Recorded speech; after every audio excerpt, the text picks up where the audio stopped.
great shows. It's true, it's hard. Like, in New York, there's, like, so many comics now, too. Like, you do a lot of shows, and there's, like, 2 people you invited on Tinder there, and they're like, that's it. Like, that's the whole audience.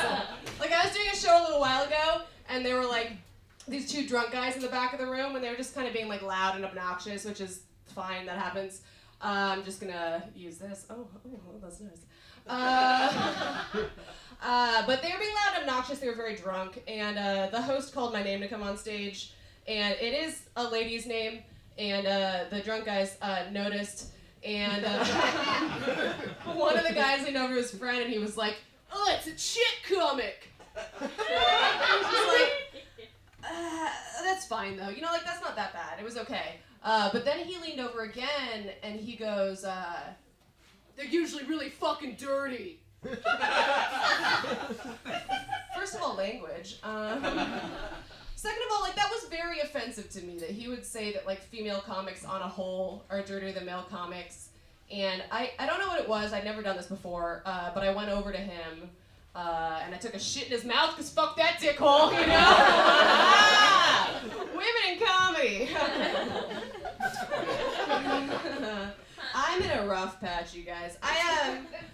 It's fun that it's the weekend. I recently got fired, so, like, every day's the weekend. I don't know if anyone has been fired recently. I don't know if anyone's been fired from a job that they thought they were better than. But that's very awkward. I was working at a hair salon. Like, not even as a stylist, obviously, because I look like I'm here to, like, protest a farmer's market. But,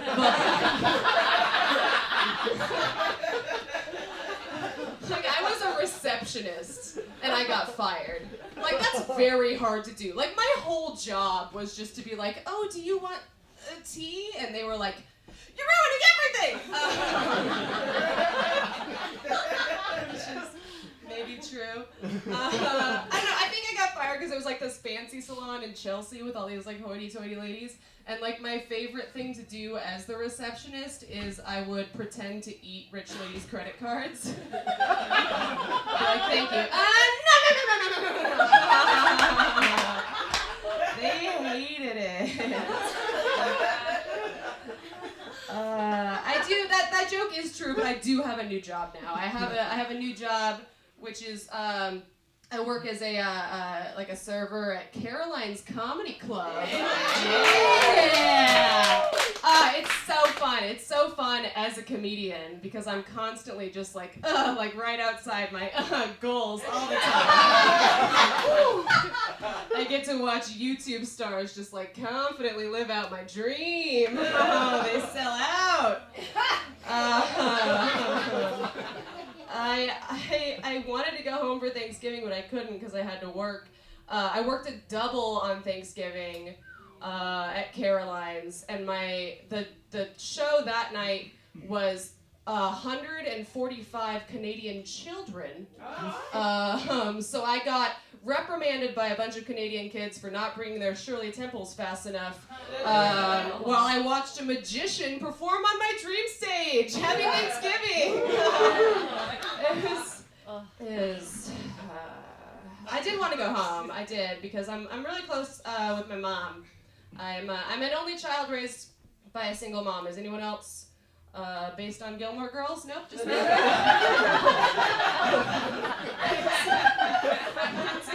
It's exactly like Gilmore Girls. Like, we're very, very close. Like, I feel comfortable saying that, like, my mom is, like, one of my best friends, if not my best friend. And she did come out to visit last year, which was really fun. And we did a bunch of, like, the fun stuff that you do when your parents are visiting, like the montage-y activities. You know? We went to all the sites, and we got matching mother-daughter tattoos, which is pretty cute. It's very cute. It's also just, like, incredibly white trash.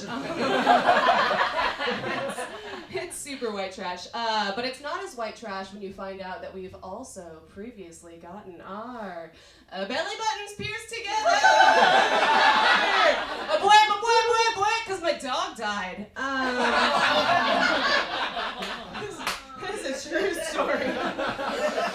It's a 100% true story. My dog died, and it was like a 19-year-old dog, so, like, it was time. But, like, it was my first dog, and I was sad about it. And And my mom's a therapist. Not that good because I'm here. But she's licensed, and she goes, oh, I know what to do about this. I read about this. Where also, but anyway. She goes, we have to create a new experience. A new experience. That way this time of year you're not thinking about the dog dying. You're thinking about that fun time you and your mother bedazzled your navels together. Which is like, okay, that's like an okay idea in theory, but like what actually is happening is like now whenever I look at my belly button ring, I think about my dead dog. Serenity. That was her name. My mom's in AA.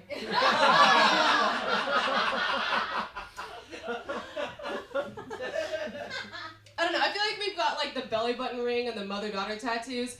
It's like my mom has like a white trash punch card that like I don't know about. And like once we get to 10 punches, we get like a free jet ski and a stepdad named Roy. Roy has a ponytail. Roy always has a ponytail. Like I said, I'm going through a rough patch. I recently broke up with my boyfriend.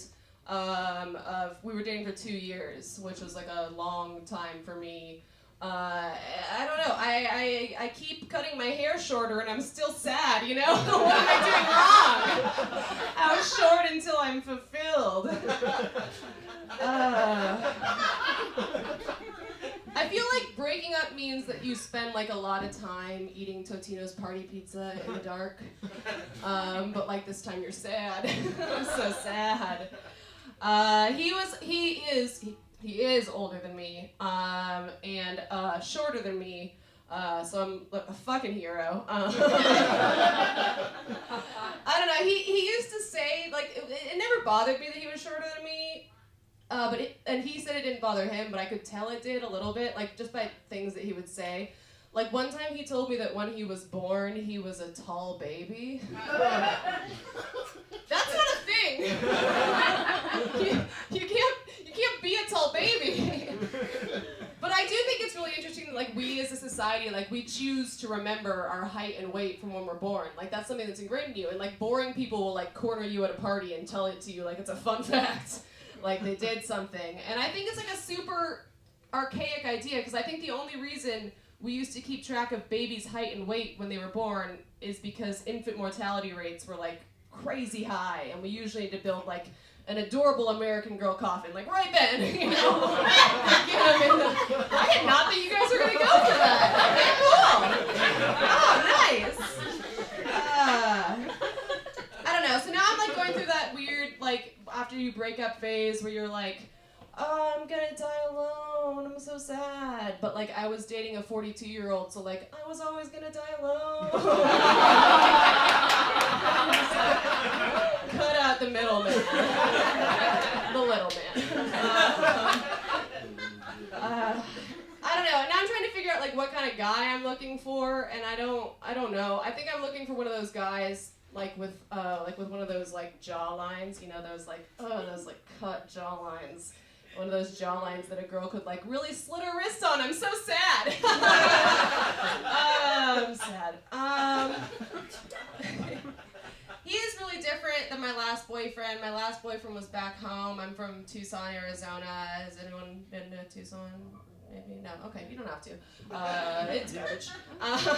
Tucson, Arizona is crazy, but it's like its own special kind of crazy. Like everyone in Tucson, Arizona is like making turquoise jewelry or like cooking things in their basement. Like I'll give you guys an example of like an average night out with my boyfriend at the time back in Tucson. I was going to a Halloween party with him, which is like a costume party at like his friend's house, like a very like low key house party type thing. So we were doing cocaine off the hood of a car outside the party. And we finished the blow, and we went into the party, and then I immediately was like, I feel weird. Not like cocaine weird, because like that was the goal, but like weird. And my boyfriend at the time, he turned to me, and he said the cutest thing. He said, oh yeah, I think that was meth. So cute! number of reasons. Like, one, the way that he said that means, like, he already realized it was meth, you know? Like, he was just gonna see if I noticed. You know, he said it like, oh, you want Pepsi? That's RC Cola, fuck you! Meth is the RC Cola of drugs. 2, I was dressed as Carol Burnett. It was really fucking with my character. 3, someone, my boyfriend, brought meth to a house party. You know what I mean? Like, in his infinite party wisdom, he was like, all right, I know Tony's got the cups. Check.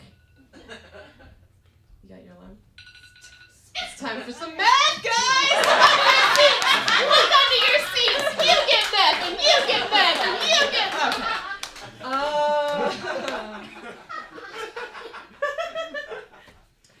What the fuck was I talking? Okay. He was like, yeah, all right, someone's got the ice. Check. You know, Karen's bringing something. Go, Karen. What should I bring? You know, I could bring chips. Oh no, I'll bring meth! You know? I already have the meth. I'd have to buy the chips. You're not gonna want the chips when I bring the meth. They're just gonna want to find out what's under these hardwood floors. Why do we have fingernails? You know? Oh, that's dark. I'll tell you guys one nice thing before I leave to calm it down. I had a nice moment in New York, which is very rare, as we probably all know. And it was on the subway, which is like double rare. But it like renewed my faith in the city, and it made me want to stay here like at least a little bit longer. I was standing on the subway platform, like waiting for the train to come, and I saw a clown that was running late. I don't know if you can picture this, but if you're picturing something, that's fucking it. Yeah, full clown getup, clown makeup, clown shoes, a goddamn banana suitcase, just booking it down the platform like,